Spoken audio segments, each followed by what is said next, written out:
ये कार्रवाई सिर्फ और सिर्फ सुधाकर सिंह राजपूत हैं इसलिए हो रही है और चंद्रशेखर जी यादव इसलिए नहीं हो रही है। ये सिर्फ और सिर्फ वाई की पार्टी बनकर के रह गई है। ए टू जेड कहने वाले सिर्फ जात में सिमट करके रह गए हुए हैं और सिर्फ जाति की मजबूरी ये आ गई है कि तेजस्वी को मुख्यमंत्री बनाना ही पड़ेगा उनको। सिंह पर लंबे अरसे के बाद कार्रवाई की गई है और ये तो निश्चित रूप से जो भी आदमी अपने स्वाभिमान के साथ राजनीति करना चाहेगा उसके ऊपर ऐसे दल में रहना कितना दिन तक रह पाएंगे मुझे संभव नहीं लगता।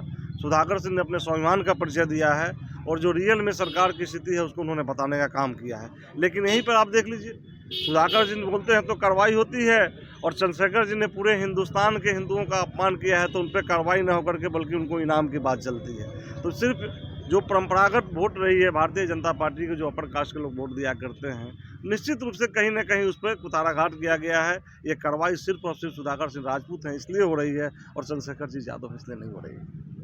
क्या लग रहा है आगे बीजेपी में स्वागत करेंगे अगर सुधाकर सिंह पार्टी में आते हैं? देखिए, इस तरह के लोगों का ये तो पार्टी के शीर्षस्थ नेतृत्व का काम बनता है, हम जैसे लोग नहीं बता सकते, लेकिन ऐसे लोगों का स्वागत किसी भी दल में अच्छे दल में होना चाहिए।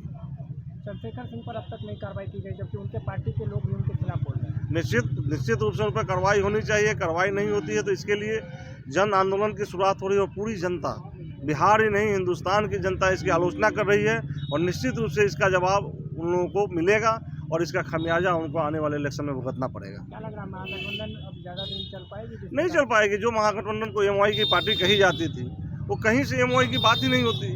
अगर एमवाई की बात होती तो आप बताएं यहीं पे शहाबुद्दीन के साथ क्या हुआ है, यहीं पर और लोगों के साथ क्या हो रहा है। ये सिर्फ और सिर्फ वाई की पार्टी बनकर के रह गई है। ए टू जेड कहने वाले सिर्फ जात में सिमट करके रह गए हुए हैं और सिर्फ जात की बात करते हैं। और नीतीश जी की मजबूरी है, जो नीतीश जी आज अपने आप को मुख्यमंत्री बने रहने के चलते आज तेजस्वी को ढो रहे हैं और समय आएगा तो मैं समझता हूँ कि नीतीश की मजबूरी ये आ गई है कि तेजस्वी को मुख्यमंत्री बनाना ही पड़ेगा उनको।